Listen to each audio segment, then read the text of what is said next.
Hello दोस्तों, good morning. कैसे हैं आप सभी लोग? आशा है आप सभी लोग अच्छे हैं और अपने परिवार में सकुशल हैं और अपने परिवार के साथ कहे अच्छी तरह से रह रहे हैं। हम विश्व के भूगोल में महासागर कल कंप्लीट किए थे। आज हम जो महासागरों के उच्चावच पॉइंट आता है, एक क्या आता है महासागरों के कौन कौन से उच्चावच है, तो उनके बारे में चर्चा करते हैं कि महासागरों का जो उच्चावच है किन्हें कहा जाता है। ठीक, उच्चावच का निर्धारण की अगर बात करते हैं तो समुद्र तल से ऊंचाई के आधार पर उसके उच्चावच की बात करते हैं कि समुद्र तल से कितना ऊंचा है, इसी के आधार पर क्या किया जाता है, जो समुद्रों के महासागरों के उच्चावच है उनका निर्धारण किया जाता है। समुद्र तल से किया जाता है, यानी औसतन जो ऊंचाई थी उससे कितना ऊंचा है उसके आधार पर किया जाता है। यानी इसमें जो समुद्र है इनमें कौन कौन से जो रूप है, विभिन्न प्रकार की जो आकृतियां हैं उनके बारे में इसमें देखा जाता है। तो पहला तो पॉइंट हम जानते हैं कि महाद्वीपों की अगर हम बात करते हैं, जो महाद्वीपों का अगर औसतन की बात करते हैं, औसत ऊंचाई कितनी है, 840 मीटर है। सभी जानते हैं कि महाद्वीपों की जो औसत ऊंचाई है वो 840 मीटर है। इसी प्रकार महासागरों की भी एक औसत ऊंचाई होती है जिसकी कितनी है, 3800 मीटर है, जिसकी ऊंचाई कितनी है, 3800 मीटर है। तो पहला पॉइंट यह आ जाता है कि महासागरों की औसतन ऊंचाई कितनी है। तो महासागरों की जो औसतन ऊंचाई है वो 3800 मीटर है, जबकि महाद्वीपों की औसतन ऊंचाई की अगर बात करते हैं वो कितनी है, 840 मीटर देखने को मिलती है। तो पहला पॉइंट क्या है, महासागरों की औसतन ऊंचाई कितनी है, महासागरों की औसतन जो ऊंचाई है वो कितनी है, 3800 मीटर है। इस प्रकार जिस प्रकार क्या है, अब इसके बाद में देखते हैं जिस प्रकार महाद्वीपों के पर ऊपर क्या है, विभिन्न प्रकार की स्थलाकृतियाँ पाई जाती है। जिस प्रकार महाद्वीपों पर एंट्री करते हैं तो उसमें क्या है, झीलें हैं, पर्वत है, पहाड़ है, मैदान है, सारी आकृतियाँ पाई जाती है। उसी प्रकार जो महासागर है उनके भी स्वरूप है, विभिन्न प्रकार की वहाँ पर स्थलाकृतियाँ पाई जाती है। वहाँ पर क्या विभिन्न प्रकार के जो क्या है स्वरूप अलग अलग देखने को मिलते हैं। तो इन्हीं का चर्चा करने के लिए क्या है, एक औसतन रेखा होती है जिसे क्या कहा जाता है, डेटम रेखा कहते हैं। यानी समुद्र तल की जो औसतन ऊंचाई होती है इसके ऊपर या नीचे जो भी चीज़ देखते हैं इसे डेटम रेखा के नाम से जानते हैं। यानी इस रेखा से औसतन ऊंचाई से क्या है, ऊपर या नीचे हम किसी चीज़ का देखते हैं कि समुद्र की जो तली होती है, समुद्र तल एक तल होता है जिसके ऊपर या नीचे इनको किन किन नामों से जाना जाता है। तो विभिन्न प्रकार की स्थलाकृतियाँ हैं, इनके बारे में हम चर्चा करते हैं। कि सर्वप्रथम अगर बात करते हैं तो सर्वप्रथम कौन सा आता है, महाद्वीप है। सर्वप्रथम स्थलीय रूप में पढ़ा था महाद्वीप है। महाद्वीप की सर्वोच्च चोटी की अगर बात करते हैं, हिमालय की माउंट एवरेस्ट चोटी है, सर्वाधिक ऊंचाई पर है।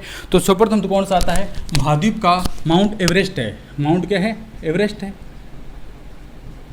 एवरेस्ट जो क्या सर्वोच्च ऊंचा है 8848 मीटर है। 8800 क्या है, 48 मीटर की इसकी क्या है ऊंचाई, यही क्या सर्वोच्च पॉइंट है किसका, महाद्वीपों की अगर बात करते हैं तो इनका क्या सर्वोच्च पॉइंट है। हम स्थलपट कराए हैं, हम सारे जो महाद्वीप है उनके बारे में चर्चा कर कराएंगे। महाद्वीपों से जैसे ही महासागर की ओर एंट्री करते हैं, यानी महाद्वीप ये हमारा कंप्लीट हो रहा है, यहाँ खत्म हो रहा है, इससे नीचे जैसे आएंगे तो हमारे क्या महासागर स्टार्ट, यानी पानी की जल राशि है वो स्टार्ट हो जाती है। तो पानी की जो राशि स्टार्ट हो जाती है उसका जो प्रथम पॉइंट है उसे क्या कहा जाता है। जैसे ही हम महासागरों में एंट्री करते हैं इसका जो प्रथम बिंदु है इसे किस नाम से जाना जाता है, तो यह जो प्रथम बिंदु है इसे महाद्वीपीय जलमग्न तट के नाम से जानते हैं। क्या जानते हैं, महाद्वीपीय जलमग्न क्या है, तट है। इसका प्रथम पॉइंट क्या कहलाता है, प्रथम पॉइंट क्या कहलाता है, जैसे ही महासागरों में एंट्री करते हैं तो इसका प्रथम पॉइंट क्या कहलाता है, महाद्वीपीय जलमग्न तट है। ठीक है, महाद्वीपीय जलमग्न तट है। पहले एक बार आप समझिए, जैसे महाद्वीप से एंट्री करते हैं महासागरों में जाएंगे तो पहले क्या ऐसे नहीं है कि सीधा उसका गहरा गर्त प्राप्त हो जाएगा, जिससे सीधा हम गहराई में चले जाएंगे। जैसे गांव का जोड़ होता है तो पहले उसे एंट्री करते हैं तो पहले सरफेस आता है, सरफेस के आगे जाते हैं ढाल आता है, तट आता है, उसके बाद वहाँ का उभार आता है, फिर खाई आती है। इसी प्रकार समुद्रों में हम एंट्री करते हैं तो समुद्रों में डायरेक्ट ऐसे नहीं है कि उसका गहरता बिंदु हमें प्राप्त हो जाएगा।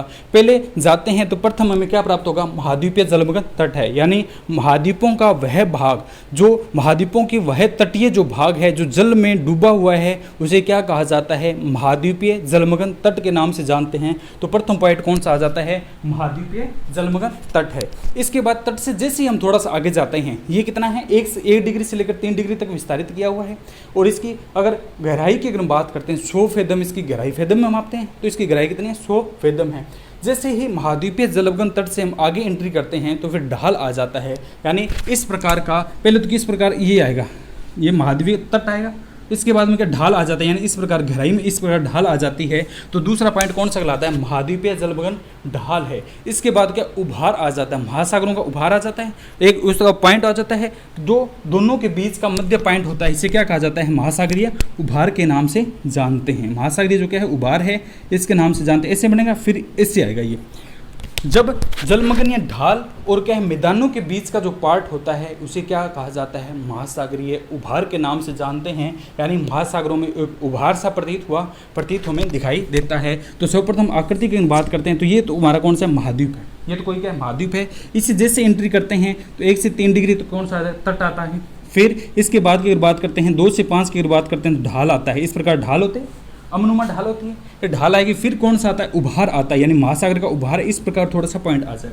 फिर इसके बाद में कौन सा आता है, इसके बाद अगर बात करते हैं मैदान आता है। महासागर के जो विस्तृत भाग है उसे मैदान कहा जाता है। इसके बाद ये आएगा और फिर कौन सी आती है, खाई आती है। यानी जो महासागरों का गहरा जो स्थान है, यानी गहरा जो गड्ढा है उसे क्या कहा जाता है, खाइयाँ कहा जाता है। जो 5500 मीटर से क्या गहरा जो होता है उसे खाइयाँ के नाम से जानते हैं। और इससे कम जो गहरा गड्ढा होता है उसे क्या कहा जाता है, गर्त कहा जाता है। सर कम गहरा गर्त किसका कहा जाता है, कम खाइयों को क्या कहा जाता है, गर्त है। फिर क्या बनेगा, गर्त बनता है। इस प्रकार यह क्या आकार बनता है, इस प्रकार आकार बनता है। महासागरों में क्या है, ये चीज़ें देखने को मिलती है, जहाँ पर सेवाल है, लाइकेन है और क्या है पोमोश है, इस प्रकार की जो प्रजातियाँ हैं यहाँ पर देखने को मिलती है। तो हम इनके बारे में एक एक बारे में चर्चा करेंगे कि महासागरों में क्या है, उच्चावच जो है उनमें क्या क्या चीज़ें पाई जाती है।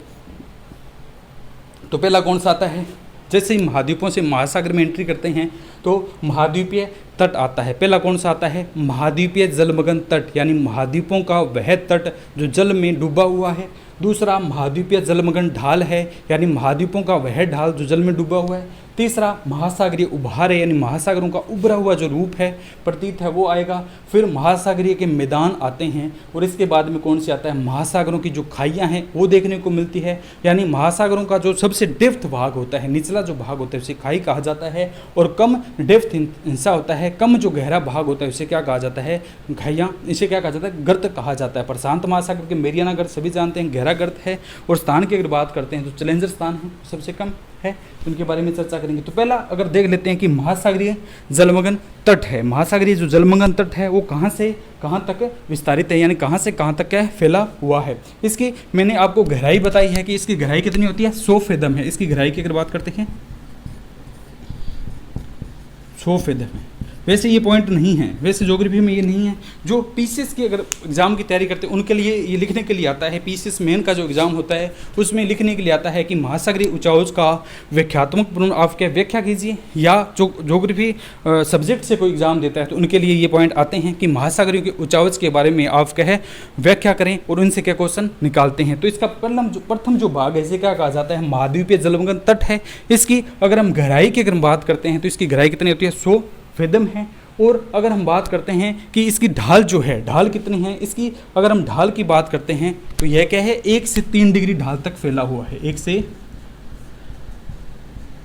1 डिग्री से 3 डिग्री जो क्या है इसकी ढाल होती है। यानी महासागरीय जो पहला आता है महाद्वीपीय जलमग्न जो तट है उसकी अगर हम गहराई की बात करते हैं तो 100 फेदम है, 100 फेदम है। और इसकी अगर हम बात करते हैं ढाल जो है 1 डिग्री से लेकर क्या है 3 डिग्री है वो इसकी क्या है ढाल है। ये हमारा कौन सा आता है, प्रथम जो पॉइंट होता है महाद्वीपीय जलमग्न ढाल है। इसके बारे में हम चर्चा करते हैं। अगर हम बात करते हैं कि संपूर्ण जो महासागर है, संपूर्ण महासागरीय जो उच्चावच का जो जलमग्न तट है वो कितना % है, यानी संपूर्ण जलमग्न तट का, यानी संपूर्ण उच्चावच का, संपूर्ण उच्चावच का कितना है, 8.5%। संपूर्ण उच्चावच की अगर हम बात करते हैं तो संपूर्ण उच्चावच का जलमग्न जो तट है वो कितना है, 8.5% क्या है फैला हुआ है, 8.5% क्या है फैला हुआ है। और इसकी अगर हम बात करते हैं, इसकी गहराई की अगर हम बात करते हैं, फुट की अगर पूछता है, अगर वो फुट में पूछता है तो फुट में कितना हो जाएगा, इसका फुट में कितना हो जाएगा 600 फुट है। और मीटर में पूछता है तो कितना 180 मीटर होता है। फुट की अगर बात करते हैं तो 600 फुट गहरा है और 180 मीटर क्या है गहरा है। इसकी अगर हम बात करते हैं गहराई फेदम में पूछता है तो 100 फेदम है। और अगर वह पूछता है कि इसकी अगर गहराई जो है फुट में बताइए तो 600 फुट है। और तीसरा ये पूछता है कि मीटर में जो हमारा महासागरीय जलमग्न तट है उसकी मीटर में ऊंचाई बताइए, तो इसकी मीटर में कितनी होती है 200 मीटर है। और ये संपूर्ण जो ऊंचावच का कितना है 8.5% है। तो ये पहला पॉइंट हो गया हमारा कि महासागरों का जो प्रथम पॉइंट होता है उसे महाद्वीपीय जलमग्न तट के नाम से जानते हैं। उसे क्या जाना जाता है, महाद्वीपीय जलमग्न तट के नाम से जानते हैं। दूसरा कौन सा आता है, महासागरीय महाद्वीपीय जलमग्न ढाल है, यानी ढाल है महाद्वीपीय क्या है जलमग्न ढाल है, उसके बारे में हम चर्चा करते हैं। तो दूसरा कौन सा है, महाद्वीपीय जलमग्न ढाल। महाद्वीपीय जलमग्न क्या है, ढाल है।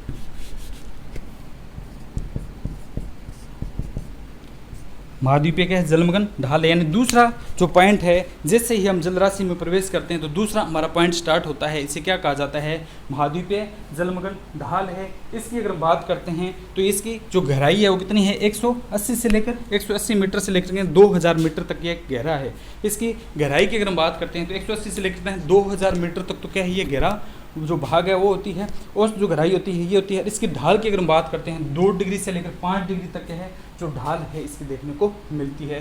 तो जलमग्न ढाल की अगर हम बात करते हैं गहराई कितनी है गहराई की अगर हम बात करते हैं 180 मीटर से 2000 मीटर तक फैला हुआ है। और इसकी अगर हम बात करते हैं ढाल की, तो ढाल कितना है 2 डिग्री से 5 डिग्री तक क्या है इसका ढाल है। ढाल कितना है 2 से 5 डिग्री तक यह फैला हुआ है, इसलिए इसकी ढाल कितनी है 2 से क्या है 5 डिग्री देखने को मिलती है। यह अगर हम बात करते हैं सर्वाधिक ढाल कौन से महासागर में देखने को मिलती है, तो हमारा जो अटलांटिक महासागर है उसमें सर्वाधिक हमें ढाल देखने को मिलती है। अटलांटिक महासागर में कितनी है सर्वाधिक जो ढाल है वो देखने को मिलती है। महासागर की अगर बात करते हैं सर्वाधिक कौन से में, अटलांटिक में। अटलांटिक जो महासागर है उसमें सर्वाधिक ढाल देखने को मिलती है। और यह जो संपूर्ण ऊंचावच का कितना है, यह संपूर्ण ऊंचावच का लगभग 8.7% है। कभी कभी इसको 8.5 में लिखा जाता है, लेकिन सर्वाधिक एनसीईआरटी में देखा गया है कि इसकी जो सर्वाधिक ऊंचाई है वो कितनी है 8.7% है। ये हमारा कौन सा है दूसरा भाग है। यानी महाद्वीपीय जलमग्न जो ढाल है, जो जल में ढाल फैला हुआ है, ये तो कितना हो गया 1 से 3 डिग्री, और ये हमारा कौन सा है 2 से 5 डिग्री। और इसकी गहराई की अगर हम बात करते हैं तो 180 से 2000, और इसकी अगर हम बात करते हैं गहराई तो यानी 100 फेदम 600 फुट, और तीसरा इसमें 100 फुट 600 फुट था और 180 मीटर है। ये इसकी गहराई थी, दूसरा पॉइंट था। इससे डायग्राम से ज़्यादा याद होता है, ये था। तीसरा इसके बाद कौन सा आता है, महासागरीय उभार है। महासागरीय क्या है, उभार है। तो इसमें सिंपल पूछा जाता है कि मैदानी और जो ढाल के मध्य का भाग है, यानी महासागरीय मैदान और इनके मध्य का जो भाग है, इसे क्या कहा जाता है, इसको किस नाम से जानते हैं, तो इसे हम क्या जानते हैं, महासागरीय उभार के नाम से जानते हैं, या क्या कहलाता है, महासागरीय उभार। तो तीसरा इसमें लिखिए, तीसरा जो पॉइंट है महासागरीय उभार। महासागरीय क्या उभार है, जो संरचना महाद्वीपीय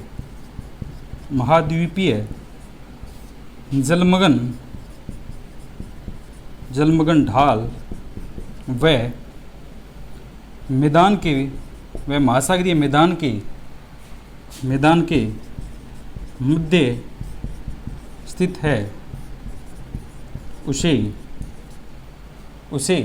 महासागरीय उभार कहा जाता है। उसे क्या कहते हैं, महासागरीय उभार है। यानी मैदानी जो महासागरों का जो मैदानी हिस्सा है और जो दूसरा कौन सा ढाल है, उनके जो मध्य का भाग है उसे क्या कहा जाता है, महाद्वीपीय उभार या महासागरीय उभार के नाम से जानते हैं। इसको महाद्वीपीय उभार भी कहा जाता है, क्योंकि महाद्वीपों का विस्तृत जो संरचना है वो ऊपर रुक रही है, इसलिए महाद्वीपीय उभार है। तो महाद्वीपों की अगर वैसे बात करें कि महाद्वीपीय जलमग्न तट किया, महाद्वीपीय का जलमग्न ढाल किया, तो तीसरा यहाँ पर आपके महाद्वीपीय उभार भी लिख सकते हैं। इसे क्या लिख सकते हैं, महाद्वीपीय जो उभार है उसको भी लिख सकते हैं। तो तीसरा हमारा पॉइंट कौन सा आता है, महाद्वीपीय क्या है, उभार है। महाद्वीपीय क्या कौन सा आता है, उभार है। और चौथा कि अगर हम बात करते हैं कि महासागरीय जो कौन सा आता है, मैदान है, यानी क्या है जो सागरों के मैदान हैं उनके बारे में चर्चा करते हैं। तो कौन सा आता है कि जो मैदान है वो कहाँ से कहाँ तक फैले हुए हैं, गहरे सागरीय मैदान या जो महासागरीय मैदान हैं उनके बारे में चर्चा करते हैं। चौथा पॉइंट कौन सा आता है हमारा, महासागरीय क्या है, मैदान है।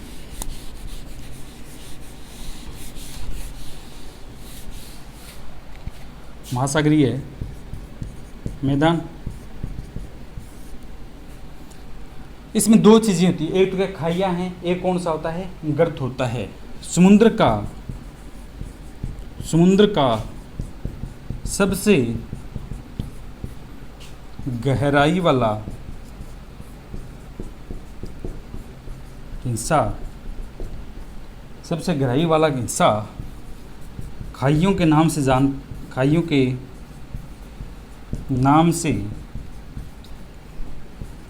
जाना जाता है, जबकि कम गहराई वाला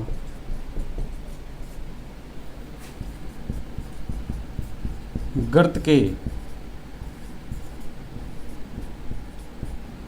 नाम से, हाँ पहले कौन से करते हैं, गर्त के नाम से जाना जाता है। तो पहला कौन से कहते हैं, महासागरीय मैदान है। महासागरीय मैदान की अगर बात करते हैं तो ये तो क्या समतल इस प्रकार का भाग होता है, इसके जो आगे का भाग होता है उसमें कौन से गर्त या क्या खाइयाँ होती है, यानी जो गहरा भाग है आगे क्या आ जाए, गहरी खाइयाँ आ जाती है, गहरी खाइयाँ आ जाती है। जो अधिक गहरा जो समुद्र का भाग है उसे क्या कहा जाता है, खाइयाँ, और जो कम गहरी है उसे गर्त कहा जाता है। इससे पहले का जो भाग है वहाँ समुद्र किस प्रकार का है, यानी समतलीय इस प्रकार का है, मैदान के रूप में है, इसलिए इसको क्या कहा जाता है, महासागरीय मैदान कहा जाता है। तो पहले इस परिभाषा को समझाने के लिए ये लिखा है कि आगे तो कौन सा गहरा गड्ढा आ जाएगा, पीछे अगर हम बात करते हैं उभार है, पीछे यहाँ उभार था, तो बीच का जो यह पॉइंट है ये कौन सा कहलाता है, हमारा महासागरीय जो मैदान है उसकी बात करते हैं, यानी जो विस्तृत मैदान है उसकी बात करते हैं। यह कहाँ पर पाया जाता है, गर्त और जो खाइयाँ हैं इनसे पहले का जो भाग है, और अगर हम बात करते हैं उभार है, इनके महासागरीय जो महाद्वीपीय उभार है इनके बाद का जो हिस्सा है वो क्या कहलाता है, सागरीय कौन सा कहलाता है, महासागरीय क्या कहलाता है, गहरे सागरीय मैदान कहलाता है। यानी जो वहाँ का सागर का जो मैदान है, जिस प्रकार पृथ्वी के क्षेत्र की बात करते हैं यहाँ का एक मैदान क्षेत्र है, उसी प्रकार के समुद्र में जाएंगे तो वहाँ भी क्या है, एक मैदानी क्षेत्र है, वहाँ पे कौन सा आता है, मैदानी क्षेत्र है। जो अगर हम बात करते हैं 3000 मीटर से कितना है, महासागरीय जो मैदान की अगर बात करते हैं 3000 से 5500 मीटर तक क्या है, फैला हुआ है, 3000 से कितना है, 5500 मीटर तक फैला हुआ है। इसकी अगर बात करते हैं तो ये कौन सा आता है, कहाँ से चलेंगे, 3000 तक तो हमने पढ़ लिया, यहाँ तक 2000 तक, ठीक है। 2000 के बाद में बीच का जो भाग होता है उसमें कौन सा था, उभार आ जाता है। इसके आगे का अगर हम बात करते हैं तो ये कितना आता है, 3000 मीटर से 6000 या 5500 मीटर तक फैला हुआ जो भाग है, मीटर तक जो फैला हुआ भाग है उसे महासागरीय मैदान कहा जाता है। उसे क्या कहा जाता है, महासागरों का मैदान कहा जाता है। और इसकी ढाल की अगर बात करते हैं तो मैदान है तो इसकी जो ढाल होती है वो कितनी है, एक मीटर से भी कम होती है। ढाल है, मैदान है तो क्या है, ढाल किस प्रकार होगी, ढाल है 1 मीटर से भी कम है। वैसे तो आप इतना ही ध्यान रखें कि ये चीज़ें होती है। थोड़ी सी अगर गहराई में जाएंगे तो इसमें ये पूछ लिया जाता है कि महासागरीय जो मैदान है उनकी गहराई कितनी है, तो गहराई हम 3000 से कितने 6000 मीटर यानी 5500 मीटर तक ले जाएंगे इसको। और इसकी क्या ढाल की अगर बात करते हैं तो ये ढाल कितनी है, एक जो डिग्री है, एक जो डिग्री है इसकी क्या ढाल है, 1 मीटर नहीं है, 1 डिग्री जो इसकी क्या ढाल है, यानी 1 डिग्री क्या है, इतना सा मामूली सा ये प्रस्तावित है, बाकी समतल भूमि है। यानी अगर हम बात करते हैं ये किस प्रकार का है, महासागरीय मैदान है तो मैदान कैसे इस प्रकार का होता है, तो इसलिए क्या इसकी ढाल जो है कितनी है, 1 डिग्री ही देखने को मिलती है, नाम मात्र की देखने को मिलती है। सर्वाधिक अगर बात करते हैं कि कहाँ पर पाए जाते हैं, सर्वाधिक अगर बात करते हैं तो यह जो है यह संपूर्ण उचावच का महासागरीय जो मैदान है वो कितने % हिस्सा है, यानी संपूर्ण जो उचावच आते हैं उनमें अगर हम बात करते हैं कि महासागरीय मैदान का कितना % है तो 75% इनका हिस्सा देखा जाता है कि 75% हिस्से पर क्या है, ये फैले हुए हैं। महासागरीय जो मैदान है यह है, बस क्वेश्चन इतना था, संपूर्ण उचावच का कितना है, पहला 8.5 था, दूसरा 8.7 है, तीसरा में कुछ ज़्यादा विस्तार दिया नहीं है, और चौथा की बात करते हैं महासागरीय मैदान है यह संपूर्ण उचावच का कितना है, संपूर्ण उचावच का संपूर्ण जो उचाउच का है कितना है 75.9 या 75% ज़्यादा मानते हैं कि 75% ये भाग जो क्या है फैला हुआ है जो संपूर्ण उचाउच का है। सर्वाधिक अगर हम बात करते हैं ये किस में पाए जाते हैं, प्रशांत महासागर में हैं, और बाद में क्या है हिंद महासागर में है, प्रशांत महासागर में और हिंद महासागर में। सर्वाधिक ये मैदान कौन से भाग में पाए जाते हैं, सर्वाधिक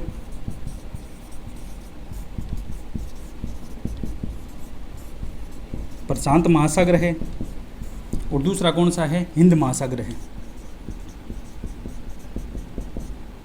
वहाँ पर ये 80% देखने को मिलते हैं। जो हमारे महासागरीय जो मैदान है प्रशांत महासागर और हिंद महासागर है, प्रशांत महासागर सबसे बड़ा है, तो इनमें सर्वाधिक मात्रा में हिंद महासागर, इन दोनों में क्या है 80% जो क्या है ये जो देखने को महासागरीय मैदान देखने को मिलते हैं। जबकि अटलांटिक महासागर की अगर हम बात करते हैं तो इसमें कितने 55% जो क्या है महासागरीय मैदान देखने को, प्रश्न पूछ लिया जाता है कि अटलांटिक महासागर में महासागरीय मैदान कितना % है, महासागरीय मैदान का कितना % है। तो अटलांटिक की अगर हम बात करते हैं